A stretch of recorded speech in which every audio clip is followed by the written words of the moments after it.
নবীজি পাক সাল্লাল্লাহু আলাইহি ওয়াসাল্লাম কীভাবে মাতৃগর্ভে এসেছেন এ কথাটা আমি জানিয়ে দিতে চাই। আমল করার ফায়দাটা, ইন্সপিরেশনটা জোগানোর জন্য আমি এতগুলি কথা বললাম। তো আমি যেটা বলতে চাচ্ছি সেটা হলো নবীজি পাক সাল্লাল্লাহু আলাইহি ওয়াসাল্লাম কেমন করে এসেছেন, এটার ব্যাপারে প্রায় 30-35টি হাদিস শরীফ এসেছে। নবীজি পাক সাল্লাল্লাহু আলাইহি সাল্লাম আমাদের মতো বাবার ঔরসে মায়ের সাথে মিলনের মধ্যে আসেন নাই। সুবহানাল্লাহ। কিভাবে এসেছেন?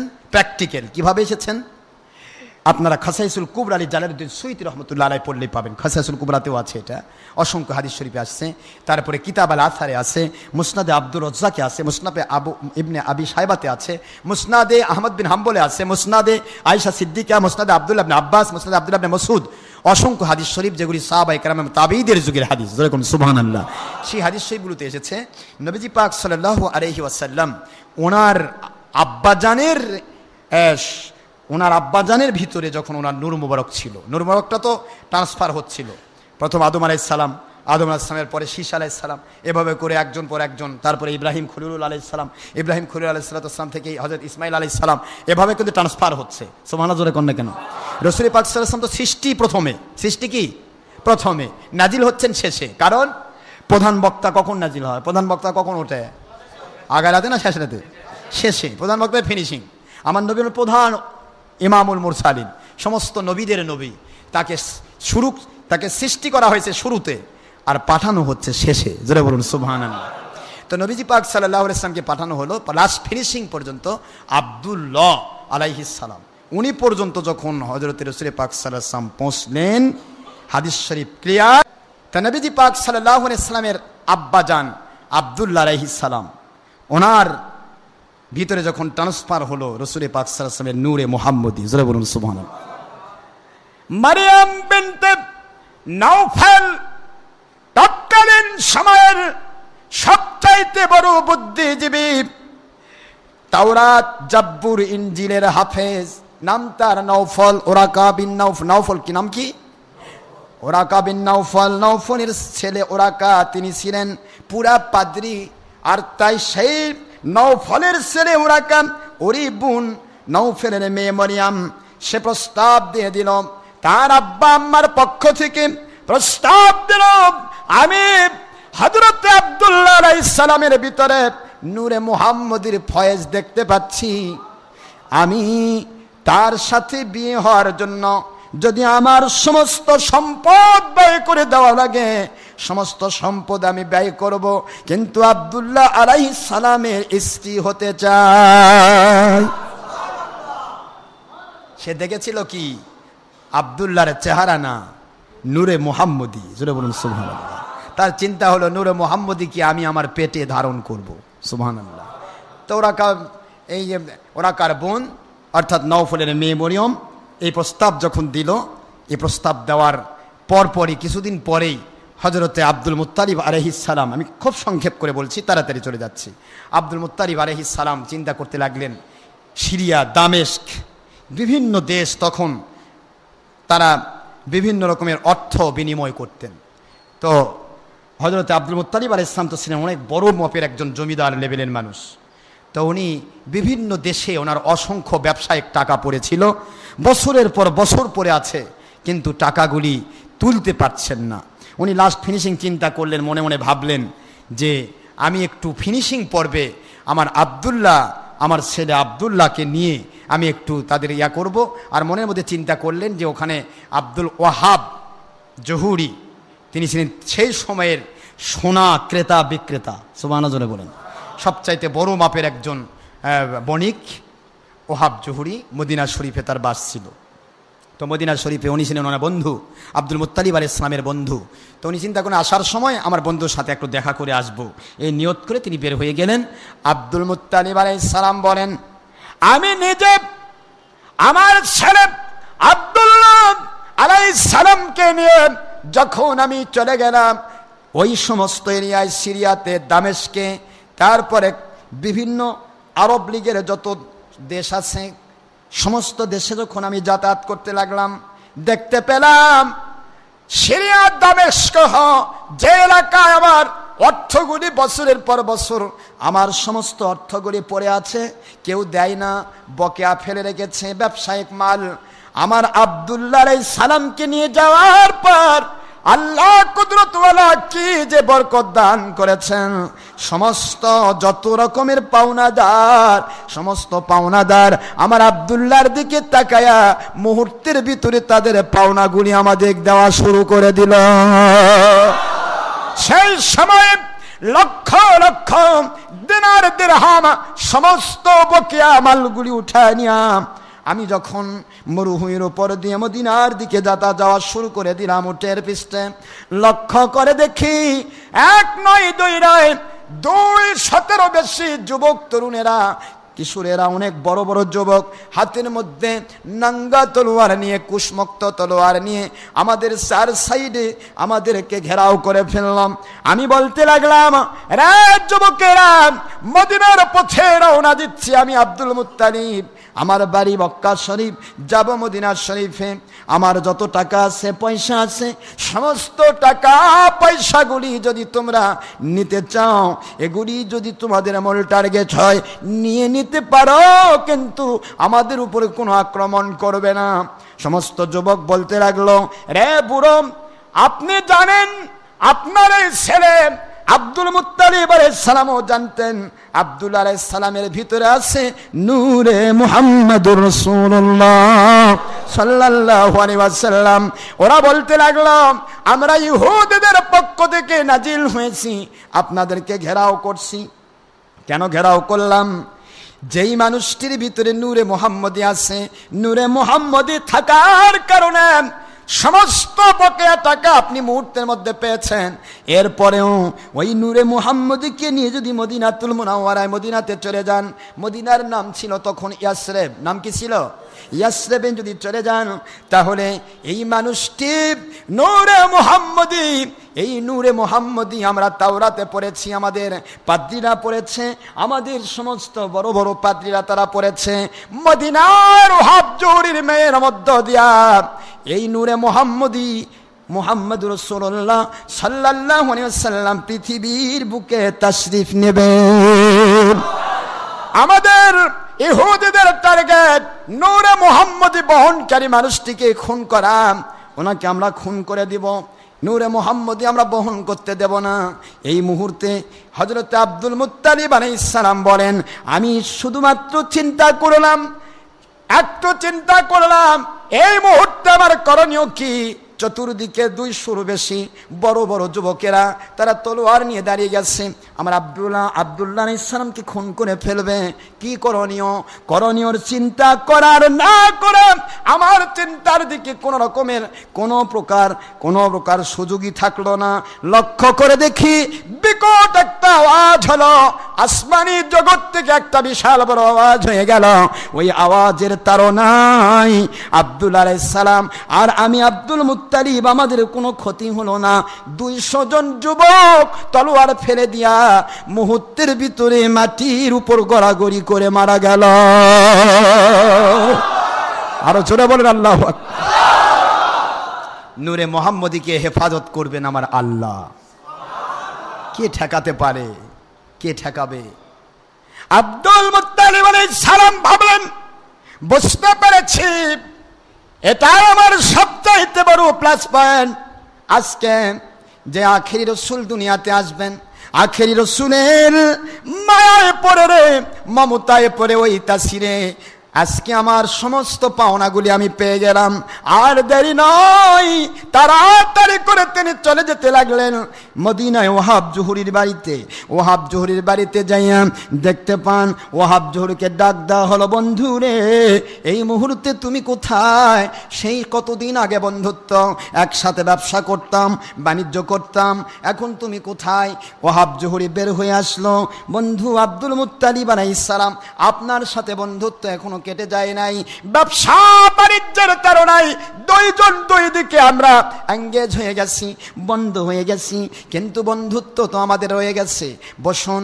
দহলিজে বসতে দেওয়া হলো। বন্ধুর কাছে বলা, বন্ধু, আমি দেখতে পেয়েছিলাম সেই সময়ে তোমার একটা সুন্দর ফুটফুটে কেবলমাত্র পা হাঁটি হাঁটি পা ছোট্ট একটা সন্তান দেখেছিলাম, নাম ছিল আমিনা, এখনো কি আছে?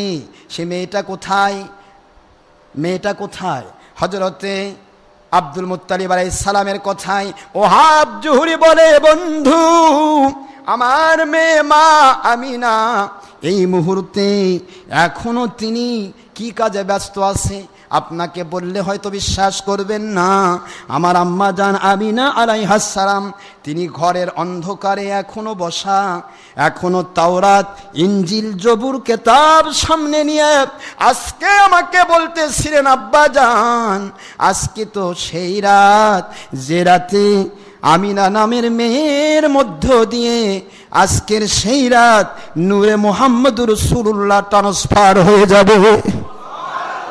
ও আব্বা, আমি কি সেই আমিনা হতে পারবো যে আমিনা নূরে মুহাম্মদী বহনকারী হবে, নূরে মুহাম্মদী গ্রহণ করার সুযোগ পাবে?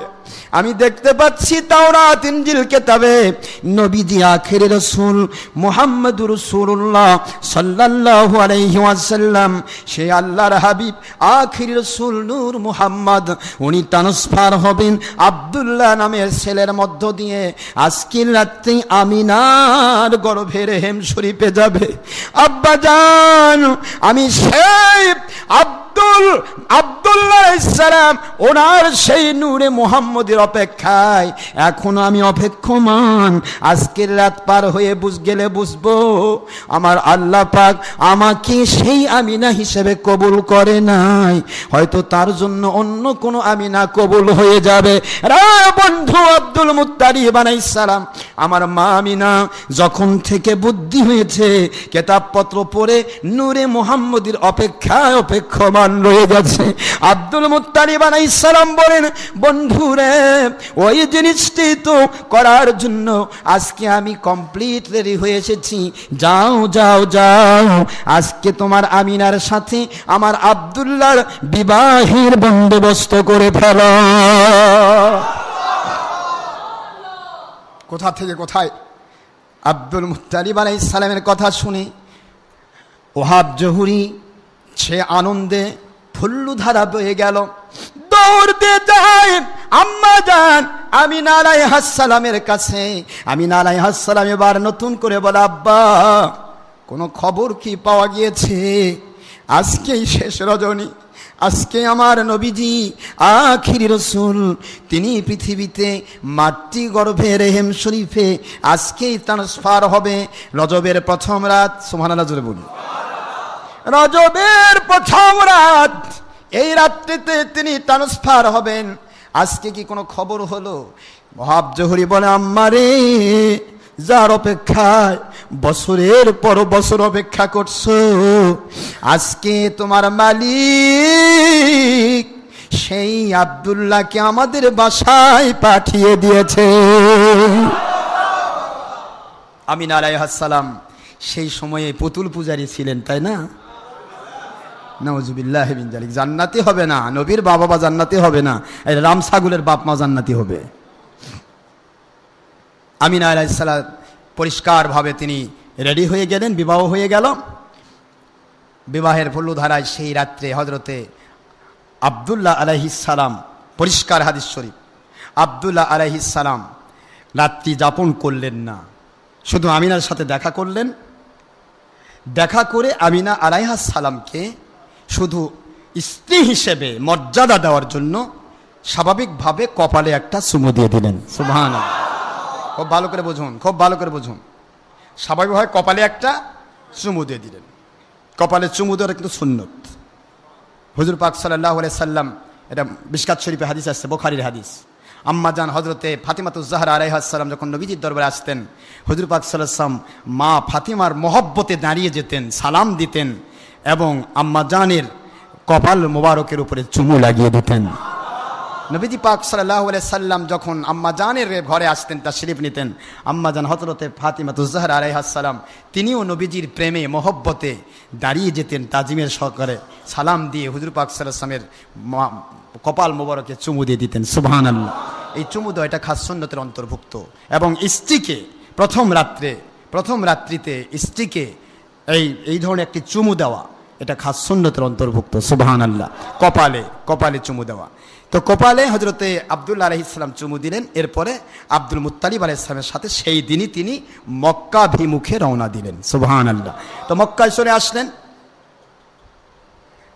তারপরে রাতের বেলায় উনি শুধুমাত্র খাওয়া দাওয়া হলো। আম্মাজান হজরতে আমিনা আলাইহিস সালাম ওনার সাথে দেখা শুরু করেছেন। চুমু দিয়ে বাবা ছেলে দুইজন মরুভূমির পথ বেয়ে আবার নতুন করে রওনা দিলেন মক্কা শরীফ আসার জন্য। তো মক্কায় আসলেন। আসার অনেক বড় ঘটনা, আমি সংক্ষেপ করে দিচ্ছি। মক্কায় আসার পরে মরিয়মের সাথে প্রথম দিনের বেলা, সেদিন দিনের বেলা প্রথম দেখা। মরিয়ম হযরত আব্দুল্লাহ আলাইহিস সালামের দিকে তাকায় বলছে, আব্দুল্লাহ, তুমি কি সে আব্দুল্লাহ না? কয়, হ্যাঁ আমি তো সে আব্দুল্লাহ। কয়, তোমার সাথে বিয়ে হওয়ার জন্য আমার পুরা ফ্যামিলি আগ্রহ প্রকাশ করেছে এবং সমস্ত সম্পদ প্রয়োজন বোধে তোমার দাদাকে দিয়ে দিবে। সে সময় তো যৌতুক প্রথা ছিল, আমার কথা বুঝতেছেন তো? কিন্তু উনি তো যৌতুক নেবেন না, যৌতুকের তো প্রথা তখন ছিল। তারপরও ওহাব জহুরির সাথে বিয়ে হলো, যৌতুক আব্দুল্লাহ সালাম কি যৌতুক নিলেন নাকি? সে সময় কিন্তু যৌতুক প্রথা ছিল। নবী পাক সাল্লাল্লাহু আলাইহি ওয়াসাল্লাম পৃথিবীতে আসার আগে পুরা যৌতুক প্রথা। মহিলাদের তো কিনে নিয়ে, মহিলারা তো তাদের স্বামী, মানে অনেক ব্যাপার, যাই হোক সেদিকে আমি যাচ্ছি না। তো আব্দুল্লাহ আলাইহিস সালামের দিকে তাকিয়ে মরিয়ম বিন নাওফল বলছে যে, তুমি কি সে আব্দুল্লাহ না? বলেন, হ্যাঁ আমি তো সে আব্দুল্লাহ। কই তোমার সেই এ আব্দুল্লাহ, যেই নূরে মোহাম্মদের জন্য আমি তোমার সাথে বিবাহ হওয়ার জন্য পাগল, সেই নূরে মোহাম্মদই তো আর আমার চোখে পড়ছে না। তোমার ভিতরে তো আমি নূরে মোহাম্মদই দেখতে পাচ্ছি না। এ মহিলা আবার কতটুকু জাদ্রেল মহিলা ছিলেন, সুবহানাল্লাহ। কারণ সে পরিষ্কারভাবে তাওরাত, জাবুর, ইনজিল এগুলি পড়তো। ওই সমস্ত কেতাবে তো নবীজি পাক সাল্লাল্লাহু আলাইহি ওয়াসাল্লাম আসা থেকে শুরু করে সব রেফারেন্স দেওয়া আছে। সব কিছু ডিটেইলস দেখে সে বুঝতে পেরেছে যে আব্দুল্লাহ আলাইহিস সালামের ভিতরে যে নূরে মোহাম্মদী থাকতো, তাহলে তার চেহারায় যে উদ্ভাস, একটা সুন্দর প্রস্ফুটিত চেহারা হতো, সেই চেহারাটা নাই। তোমাকে আমি আগে দেখলাম যে আব্দুল্লাহ, এখন তুমি সে আব্দুল্লাহ নেই, তোমার ভিতরে নূরে মোহাম্মদী নেই, তোমাকে আমি বিয়ে করব না। আব্দুল্লাহ আলাইহিস সালাম বলতেছেন, তুমি বিয়ে করবে কেন? আমি তো বিয়ে করে এসেছি। সুবহানাল্লাহ, জোরে বলুন। তোমার বিয়ের আশায় তো আমি নেই। তবে শুনে নাও, একটি কথা শোনো। আব্দুল্লাহ আলাইহিস সালাম বলছে, হে মারিয়াম, আমাকে দোষারোপ করবে না। আমার জীবনে হযরতে জালালউদ্দিন সৈয়দী রাহমাতুল্লাহ আলাইহি লিখতেছেন, তিনি তার লেখা আমার নবীজি পাক সাল্লাল্লাহু আলাইহি ওয়াসাল্লাম পৃথিবীতে আসার যে ঘটনাটা, আব্দুল্লাহ আলাইহিস সালাম বলেন, রে মারিয়াম, আমিনার সাথে আমার বিয়ে হয়েছে সত্য, কিন্তু স্বামী স্ত্রীর যত পর্ব, কোনো পর্বে আমি যাই নাই। শুধুমাত্র আমি আমিনা আলাইহিস সালামকে আমি শুধুমাত্র বিবাহের কারণে স্ত্রী হিসেবে একটা চুমু দিয়ে দিছি কপালের মধ্যে। মরিয়ম বলেন, হে আব্দুল্লাহ, এটাই হলো সিম্পটম। তাওরাত, ইনজিল, জব্বুর কিতাবে লেখা আছে, সাধারণ মানুষ যেভাবে আসবে সেভাবে ট্রান্সফার নূরে মোহাম্মদী হবে না, হবে না, হবে না। নূরে মোহাম্মদী ট্রান্সফার হবে রজব মাসের প্রথম জুমা রাতে। সেটা হলো তার কপালের মধ্যে চুমুর মধ্য দিয়ে। জোরে বলেন আল্লাহু আকবার। বর্ণনা আছে চুমুর মধ্য দিয়ে এসেছে নূরে মোহাম্মদী মাতৃগর্ভে। সুবহানাল্লাহ, জোরে বলুন। এখন যেই মুন্সিরা বলবেন যে চুমুর মধ্যে নয়, মা বাবার মিলনে আসছে, তাহলে ওই রকম একটা দলিল আমাদের দেন। কথা ঠিক না? ঠিক, একটা দলিল দিবেন যে হযরতে আব্দুল্লাহ আলাইহিস সালাম, আমিনা আলাইহিস সালাম দুইজন স্বামী স্ত্রী মিলনের মধ্য দিয়ে আমার নবী পৃথিবীতে আসছে, এরকম একটা দলিল আপনারা সেট করেন। আমরা তো দলিল অসংখ্য সেট করেছি যে আম্মাজান আমিনা আলাইহিস সালামকে চুমুর মধ্য দিয়ে নূরে মোহাম্মদী আব্দুল্লাহ আলাইহিস সালামের পক্ষ থেকে মাতৃ রেহেম শরীফে ট্রান্সফার হয়েছে। সুবহানাল্লাহ, জোরে বলেন না কেন? এবং আমার আল্লাহর হাবিব পৃথিবীতে নাজিল হওয়া, মাতৃগর্ভ থেকে নাজিল হওয়ার ব্যাপারটাও আলাদা ছিল। সুবহানাল্লাহ, জোরে বলেন না কেন? এটাও মাতৃগর্ভের স্বাভাবিক স্থান দিয়ে নয়। প্রায় 30টি হাদিস শরীফ এসেছে আমার নবীজি পাক সাল্লাল্লাহু আলাইহি ওয়াসাল্লাম আমার আমিনা আলাইহিস সালামের পাঁজরের সাইড দিয়ে নূরে মুহাম্মদী কুদরতিভাবে আল্লাহর পক্ষ থেকে পৃথিবীতে তাশরিফ নিয়েছেন। সুবহানাল্লাহ, জোরে বলেন না কেন? যাই হোক, এগুলি হলো সবকিছু নির্ভরযোগ্য সূত্র। তবে আজকে আমি লাইলাতুর রগায়েবের ব্যাপারটা আমি বললাম এই জন্য যে লাইলাতুর রগায়েব এই রাত্রি নবী পাক সাল্লাল্লাহু আলাইহি ওয়াসাল্লাম মাতৃগর্ভে আম্মাজান আমিনা আলাইহিস সালাম ওনার রেহেম শরীফে ট্রান্সফার হয়েছেন, স্থানান্তরিত হয়েছেন সুমুর মধ্য দিয়ে হযরত আব্দুল্লাহ আলাইহিস সালাম ওনার কপাল মোবারক থেকে। জোরে বলুন সুবহানাল্লাহ। আসুন মহান আল্লাহ পাক আমাদেরকে বুঝবার তৌফিক দিন, সত্যিকারের ইতিহাস, সত্যিকারের ইসলাম জেনে নবীজি পাক সাল্লাল্লাহু আলাইহি ওয়াসাল্লাম সম্পর্কে সঠিক আকীদা পোষণ করে নামাজ, রোজা, হজ, যাকাত সহ সকল আমলগুলি সঠিকভাবে পালন করার তৌফিক আল্লাহ পাক আমাদেরকে দান করুন। আজকে আপনারা যারা এসেছেন রাত্রিটা জাগরণ করুন। আমি আবারও বলছি, ইমাম আহমদ বিন হাম্বল রাহমাতুল্লাহ আলাইহি কিয়াসি মাসলায় বলেছেন, সবে কদর, শবে বরাত, লাইলাতুল মেরাজ, যত রকমের রাত আছে সমস্ত রাত সারা রাত জেগে রাখলে যেরকম ফজিলত, তার চাইতে অনেক অনেক গুণ বেশি ফজিলতের রাত হচ্ছে লাইলাতুর রগায়েবের রাত। জোরে বলুন সুবহানাল্লাহ।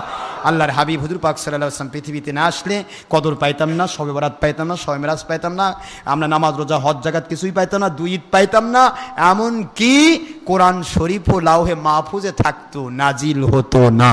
জোরে বলুন সুবহানাল্লাহ। আসুন মহান আল্লাহ পাক আমাদের সবাইকে আল্লাহর সন্তুষ্টির জন্য সত্যিকার ইসলাম মানার তৌফিক দান করুন। হক্কানি আলেম ওলিয়া ওলিদের সোহবত নিয়ে তাদের কাছে তওবা করে সত্যিকার আল্লাহ হওয়ার তৌফিক দান করুন।